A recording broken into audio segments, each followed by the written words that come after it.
మహబూబ్ నగర్ వెళ్దాం. అక్కడ మా ప్రతినిధి ప్రదీప్ మనకి అందుబాటులో ఉన్నారు.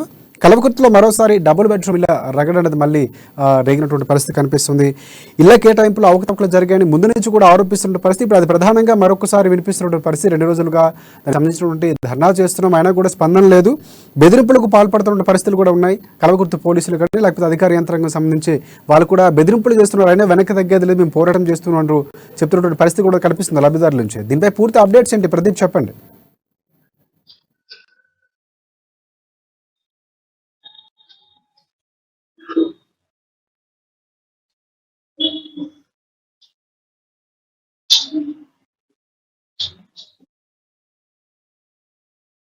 సరిగ్గా వినిపించట్లేదు. అక్కడ ప్రధానంగా ఇళ్ల సమస్య మనం ఎక్కడ చూసుకున్నా కూడా ఒక్కొక్కసారి ఇళ్ల కేటాయింపులో ప్రధానంగా ఈ సమస్య ఎక్కడ ఉన్నా కూడా వినిపిస్తున్నటువంటి పరిస్థితి. అధికారికి నాయకులకు ఉన్నటువంటి సంబంధించినటువంటి వాళ్ళకి మాత్రమే ఇస్తున్నారు. నిజంగా అర్హులైనటువంటి వారికి ఇవ్వట్లేదు, పారదర్శకంగా లబ్ధిదారుల ఎంపిక జరగట్లేదు, ఆ లాటరీ జరగట్లేదు అని కూడా వాదనలు వినిపిస్తున్నటువంటి పరిస్థితులు కనిపిస్తున్నాయి. నెక్స్ట్ లైన్ మనకు కట్ అయింది. నెక్స్ట్ మనం నవీన్ వెళ్దాం. నిజామాబాద్ వెళ్తే మా ప్రతినిధి నవీన్ మనకి అందుబాటులో ఉన్నారు. నిజామాబాద్ ఎక్సైజ్ శాఖలో నిధుల కొరత కనిపిస్తోంది. ఇదైతే అద్దె భవనాల్లో ఉన్నటువంటి నడిపిస్తున్నటువంటి ఎక్సైజ్ శాఖ కార్యాలయంలో కొన్ని దెబ్బతిన్నటువంటి పరిస్థితి, కొన్ని అద్దె కట్టలేని పరిస్థితి కూడా ఏర్పడుతున్న పరిస్థితి గల ప్రధాన కారణాలు ఏంటి? దీనిపై పూర్తి అప్డేట్స్ ఏంటి నవీన్, చెప్పండి. Thank you Rajasekhar. ఇటు తెలంగాణ బడ్జెట్ సిబ్బా భాగం ఇటు నిధులు కేటాయిస్తున్న సంస్థ ఏదంటే ఎక్సైజ్ శాఖ తెలుసు. ఎందుకంటే ఇటు మద్య అమ్మకాల ద్వారా కోట్ల రూపాయలు ఇటు రాష్ట్ర ప్రభుత్వానికి అందిస్తున్న సంస్థ ఎక్సైజ్ శాఖ. ఎందుకంటే రాష్ట్ర ప్రభుత్వం అనేక సంఘాలు ప్రవేశపెట్టింది. దీనికి సంక్షేమ పథకాలు అంటే ఖచ్చితంగా కోట్ల రూపాయలు బడ్జెట్ కావాల్సి ఉంటుంది. అయితే బడ్జెట్ లో పెద్ద 80% భాగాన్ని పూర్తిగా ఎక్సైజ్ శాఖ ద్వారానే ఇక్కడ ఎక్సైజ్ శాఖ ద్వారానే ప్రభుత్వానికి అందుతుంది. అయితే అలాంటి ఎక్సైజ్ శాఖలో నిజామాబాద్ జిల్లాకు నిధుల కొరత ఉందని చెప్పవచ్చు. అయితే నిజామాబాద్ జిల్లా నుండి కోట్ల రూపాయల ఆదాయం ఇటు రాష్ట్ర ప్రభుత్వం ఇస్తున్నప్పటికీ కూడా అనేక ఇటు ఉన్నటువంటి కార్యాలయాల్లో కూడా అద్దె కూడా కట్టలేని పరిస్థితి ఉందని చెప్పచ్చు. ముఖ్యంగా నిజామాబాద్ జిల్లాలో డిప్యూటీ కమిషనర్, అలాగే సూపరింటెండెంట్, సహాయక సూపరింటెండెంట్, అలాగే ఎక్సైజ్ కార్యాలయాలు ఉన్నాయి. దీంతో పాటు జిల్లా వ్యాప్తంగా ఇటు ఆర్మూరు, బోధన్, మోర్తాడు, భీమ్ ప్రాంతాల్లో కూడా దీనికి సంబంధించిన ఎక్స్చేంజ్ కార్యాలయాలు కూడా ఉన్నాయి. అయితే ఇవి పూర్తిగా అద్దె భవనాలు కొనసాగుతున్నాయి.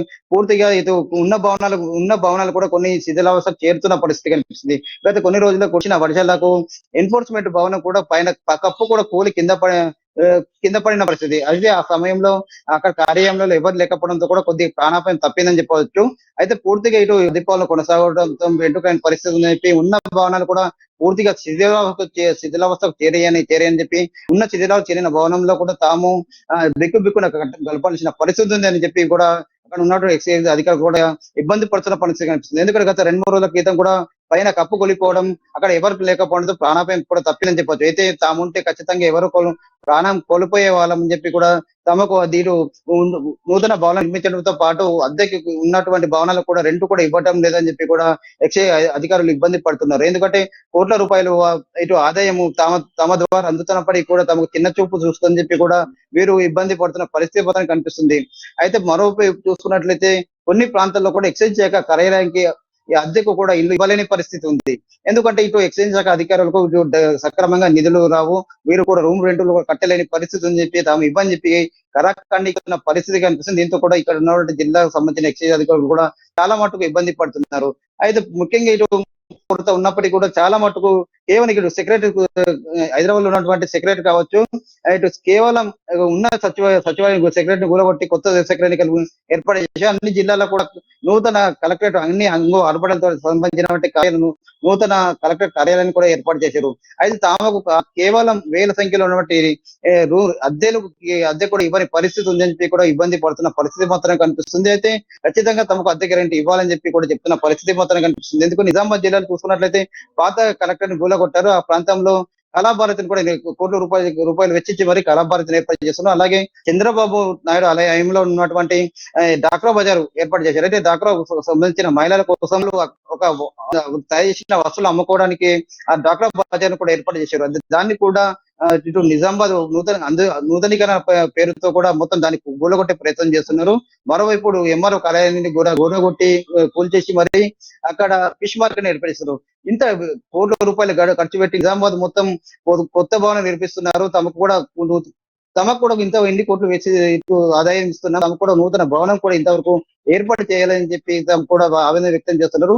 కనీసం ఉన్న అద్దె భవనాలు కూడా రూమ్ రెంట్ కట్టలేని పరిస్థితి అని చెప్పి, కానీ కొన్ని నెలలు కూడా తాము ఇటు రూమ్ రెంట్ అద్దె కట్టలేక కూడా తీవ్ర ఇబ్బంది పడుతున్నామని చెప్పి కూడా వీరు ఆవేదన వ్యక్తం చేస్తున్నట్టు పరిస్థితి కనిపిస్తుంది. రాజశేఖర్. నవీన్, ఒకటి ప్రధానంగా చూసుకుంటే ప్రొహిబిషన్ అలాగే ఎక్సైజ్ రెండు కూడా బలమైనటువంటి శాఖ, దానికి అనుసంధానంగా ఉంటే శాఖ ద్వారా ఎక్కువగా రాబడి వస్తున్నటువంటి నేపథ్యం రాష్ట్రానికి. అంటే అలాంటి ఒక శాఖకి నిధులు కొరత ఉండటం, ఆ నేపథ్యంలోనే ఇల్లు ఏదైతే భవనాలకు సంబంధించినటువంటి ఆఫీసులకు సంబంధించినటువంటి అద్దె కూడా కట్టకపోవడం అనేది ఏ విధంగా చూడొచ్చు అంటారు? అంటే ప్రధానంగా ఇప్పుడున్న పరిస్థితులు మీరు చెప్తున్నారు, కానీ అధికారులు ఏమైనా ఇంతవరకు ఆ ప్రభుత్వానికి సంబంధించినటువంటి అద్దెలకు సంబంధించినటువంటి కొరత ఉంది, నిధుల కొరత, నిధులు రిలీజ్ చేయమని ఏమైనా విన్నపించుకున్నటువంటి పరిస్థితులు ఏమైనా అక్కడ చెప్పినటువంటి పరిస్థితులు ఉన్నాయా? ఖచ్చితంగా రాజశేఖర్, ఇది ఎందుకంటే తెలంగాణ యుద్ధంలో చెప్పినట్లుగా తెలంగాణలో బడ్జెట్ కి సంబంధించి సినిమా భాగాన్ని కూడా ఇక్కడ ఎక్స్చేంజ్ శాఖ ఆధ్వర్యం నుండి వచ్చిన డబ్బులతోనే ఇక్కడ బడ్జెట్ కేసేస్తున్నారు. దాన్ని వచ్చిన డబ్బుల ద్వారానే అనేక సంక్షేమ పథకాలు కూడా అమలు చేస్తున్నారు. అయినా మొత్తం ఇటు నూతన భవనాలు కావచ్చు, కొత్త సంబంధించిన ఇది రాష్ట్ర ప్రభుత్వం ప్రవేశపెట్టినటువంటి సంక్షేమ పథకాలను అమలు చేయడంలో ముఖ్యంగా ఇక్కడికి వచ్చిన డబ్బులతోనే వీళ్ళు అమలు చేస్తున్న పరిస్థితి కనిపిస్తుంది. అయినప్పటికీ కూడా తమకు అద్దె భవనాలు రెండు రూమ్ అద్దె కట్టలేకపోవడం, మరోవైపు కొత్త నూతన కార్యాలయాలు కూడా ఏర్పాటు చేయలేకపోవడం కూడా తాము తీవ్రంగా ఇబ్బంది పడుతున్న దీనిపై ఉన్నత అధికారుల దృష్టికి తీసుకెళ్లినప్పుడు కూడా వారు చేద్దాం అనే ధోరణి వివరిస్తున్నారని చెప్పి కూడా ఆవేదన వ్యక్తం చేస్తున్నారు. ఎందుకైతే ఇటు ముఖ్యంగా గతంలో చూసుకున్నట్లయితే ముఖ్యంగా ఇటు ప్రతిసారి ఇటు పై ఆఫీసర్లు ఎక్సైజ్ శాఖ సంబంధించి ఇంకా పెంచండి, అమ్మకాలు ఇచ్చండి అని ఒత్తిడి తెస్తున్నారు. ఇంత ఈ రోజు ఎంత అయింది, మరి రేపు పెంచండి కూడా. ఇంకా మాల్ కూడా ఇటు సంబంధించిన మద్యం కూడా అమ్మాల విషయంలో దృష్టి పెట్టండి, అలాగే బెల్ట్ షాప్లను ప్రోత్సహించండి కూడా అన్అఫిషియల్ గా చెప్తున్నారు. కానీ తమన్న ఇబ్బందులు ఇటు రూమ్ రెంట్లు కూడా కట్టలేని పరిస్థితి ఉందని చెప్పి చాలా మటు కూడా ఉన్న అద్దెలకు ఉన్నట్టు ఓనర్లు కూడా కాల్ చేయమని చెప్తున్నారు. అయినప్పటికీ కూడా దీనిపై అధికారుల దృష్టికి తీసుకెళ్లాము. Thanks for updates Naveen. Next